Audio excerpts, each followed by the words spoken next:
everyone, welcome back to the channel. Today, following off the latest Deep Purple live video I've done, which I thought they were absolutely awesome, with the fantastic Simon McBride, I thought we'd jump into a top 10 of Deep Purple albums, as I haven't reviewed many Deep Purple things and it's kind of my band.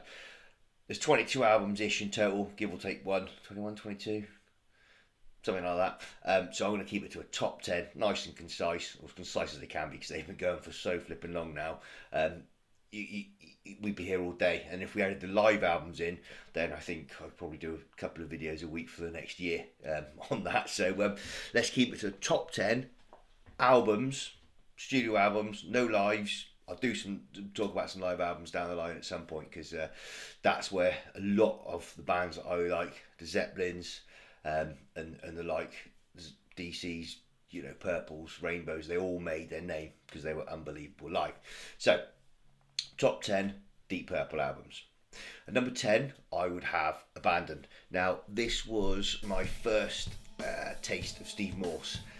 It's heavy, it's nasty, Almost Human, I think, is excellent. And Any Fool Know That, I thought was a really, really good song to sort of showcase Steve's talent, but also his sound and the different direction the band was going in. It's probably one of my favourite Steve Morse albums. I think I've only got maybe two on the list of this one. So yeah, it's right up there for me. I really, really do like this album. I prefer it to Perpendicular, and not a lot of people agree with me on that. I just prefer like stuff like Fingers to the Bone, and like I said before, Almost Human, I think are really, really good. At number 9, I think their most underrated album, The Battle Rages On from 1993. Now, this album is 60-70% poor, but when it's good, I think it really is as good as anything they've done. I think The Battle Rages On is probably a top 20 song for me, and a top 5 song for me from Purple would be Anya. I think that's by far and away Deep Purple's most underrated song. I cannot think. The riff is absolutely on the money on this. It's probably obviously the timing when it came out. Not a good time to release a rock album in 1993. So this would have been 10 years older, and they could have probably got it a bit tighter. Or if maybe you took off, you merged The Battle Rages On with Perfect Strangers, you might have had the perfect album. No pun intended there. But yeah, I really like the album in parts.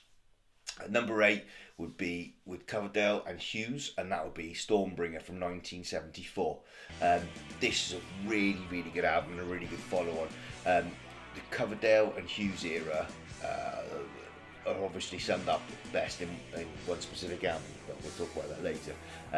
Stormbringer 1974, the actual song Stormbringer, I think is world class, and Deep Purple, Whitesnake still now sort of put it in with Burn when they play live, and I really enjoyed seeing that a few times. So yeah, it's class. Soldier of Fortune is probably my standout track on that album. I think that is a really beautiful, delicate song. Very different than what Purple would normally do. Quality. Number 7, Come Taste the Band. Now this album, if it came out now, it would say rock and roll. It really is that good. Bit funky. It's got a few different elements to it. Stuff, the guitarist being completely different and having a completely different take on how things were being written, how things were being played. That really, really changed the game, I think. Coming Home and You Keep On Moving will be my 2 tracks from that. End of Blackmore, but here we go. Number 6 would be, in my opinion, Steve Morse's finest moment, and this is Infinite, or Infinite, as Ian Gillan would say. This to me was the best of the Steve Morse era albums. I thought Bananas was a little bit weak, and Whoosh was really good, but this was where it sort of all came together, and I can listen to this album any place, anytime, anywhere. I do really, really like it. It really is, I think, of the last sort of 20 years, one of my favourite rock albums.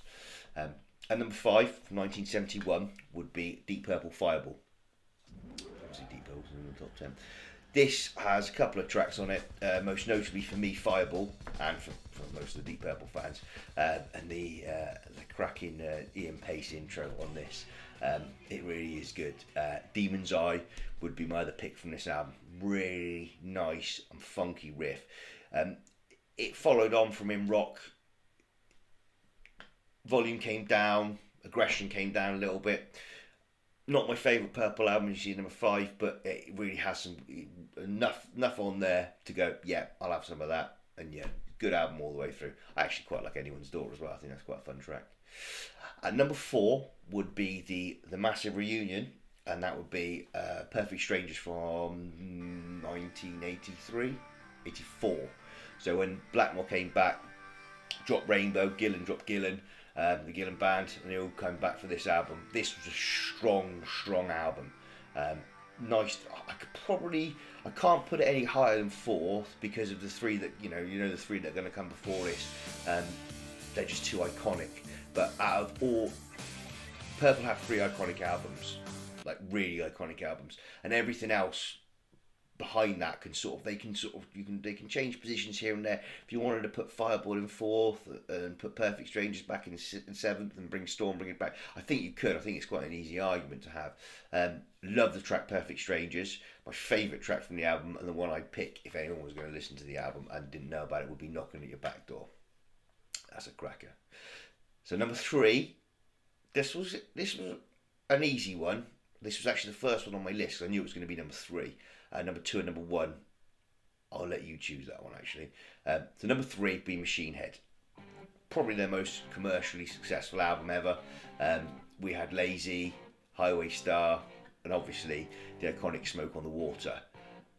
I don't think that much needs to be said about how good this album is. If you're watching this because you're a classic rock fan, you know this album is it's a lighter version. It's definitely a lighter album. It's definitely a lighter album than In Rock, but it has all those elements. Highway Star, there's the unbelievable guitar solo, the beautiful drums, everything. Smoke on the Water, the iconic Smoke on the Water. How it was written and where it was recorded is a great story. So if you get a chance and you haven't seen, there's a good documentary about Machine Head, and it's worth watching. Really worth watching. Great story, great album. I even like Space Trucking, which I know a lot of people don't. So number 2 and number 1, I'm going to take my pick, and I'm going to put 1 in 2 and I'll put 1 in 1, and then you can switch it about if you want. It depends on the day, but I'm going to put this one at number 2 because I think Gillan's best day and best moment trumps Coverdale's best moment. Yes, yeah, I'm going to go with that. Number 2 would be 1974's Burn. Now, this was the first album with the Coverdale and Hughes, and I think they really nailed this album. It's not strong enough all the way through to drop my first place.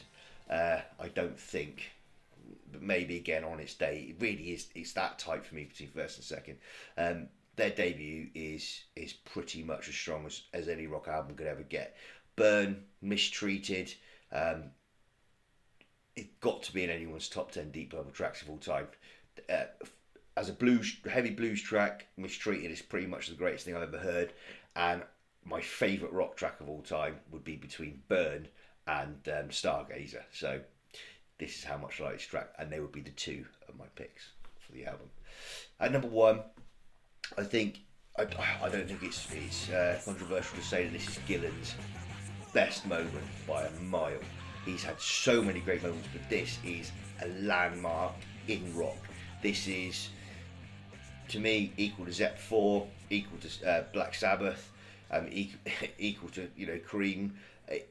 It really is that good. I can't think of an album I prefer more than this. I've talked about Rainbow Rising being my favourite album. Maybe this, maybe Rainbow Rising. I can't really think of anything I enjoy more.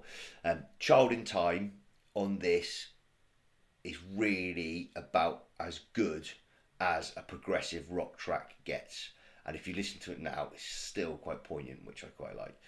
Speed King is another absolute barnstormer of a track on this album. There are my 2 picks, the album Child in Time and Speed King. It's ferocious, it's aggressive, it screams of, you know, the birth of heavy metal. And yet I cannot think of a better rock album in total. I could put stuff with it and I could say, well, between this or this or this or this, but I couldn't say this is better than rock, because I genuinely don't think there is anything, and there ever will be, that's better than in rock. What are your favourite Deep Purple albums? I know probably some people might have Machine Head as number one. I'm looking at the list now as I'm looking above. Perpendicular might slip in there, possibly. Whoosh might slip in there for some people. I don't think there's a few albums that I know won't get. I don't think Bananas is going to get in anyone's top 10, and I don't think Slaves and Masters. Although Slaves and Masters, I think with all albums of Purple, even though some of them aren't particularly good, like there's 5 or 6 that aren't particularly good, and then there's 5 that sort of bubbling like Perpendiculars. I think there's something you can take away from all of them, like Slaves and Masters, Love Conquers All, King of Dreams. They're all right rock tracks. They're just not Deep Purple tracks, because Joe Lynn Turner's not a Deep Purple singer. That's it. He's a Rainbow singer, and he's great for that. He's just not great in this. And I think there's some other albums that might just slip in. Purple pre 1970. I'm not a massive fan of. I don't mind it. I listen to things. I quite like Wring That Neck and things like that. But it doesn't slip into the top 10 for me. Well, I hope you liked the video, and I hope you're a big Deep Purple fan, the same as I am. Let me know your top 10 in the comments below, and if you think I've got this wildly wrong, or you might think, hey, for once I've got it right. Thank you for watching. Please like and subscribe. Leave anything you want in the comment section, and I'll catch you on the next video.